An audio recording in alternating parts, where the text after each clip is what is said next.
A world divided in two, nuclear warheads pointed across oceans, two superpowers racing for control of the future. But the weapon that changed everything wasn't a missile, a tank, or a spy plane. It was a piece of silicon smaller than your bread. This is the unbelievable true story of how the microchip quietly helped the United States defeat the Soviet Union and launch the greatest technological revolution in human history. Our journey begins in 1958. Computers filled entire rooms. They were slow, bulky, and hotter than engines. No one imagined computers could ever become small, fast, or personal. But inside a Texas laboratory, engineer Jack Kilby was experimenting with a radical idea. What if all these separate electronic components could live on one tiny piece of material? His first prototype looked like a broken paperclip stuck into a tiny block of germanium, but it worked. The integrated circuit, the ancestor of every modern microchip, was born. Then came Robert Noyce, the brilliant inventor who took Kilby's idea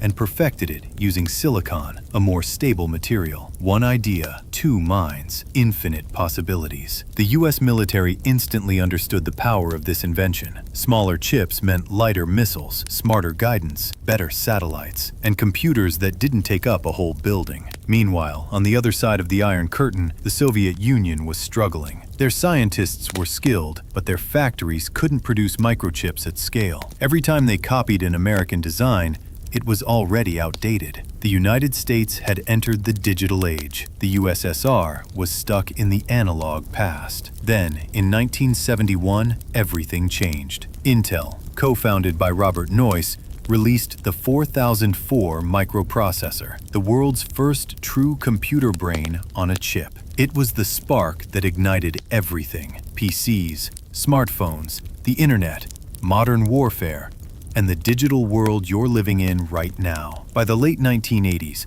the technological gap had become a canyon. America's microchip-powered systems were too advanced, too fast, too smart. The Soviet Union couldn't keep up. And when the USSR collapsed in 1991, experts later realized the truth. One of the most decisive factors was not a bomb, not a battle, but a tiny chip that transformed how nations fight, plan, communicate, and think. The microchip didn't just win a Cold War.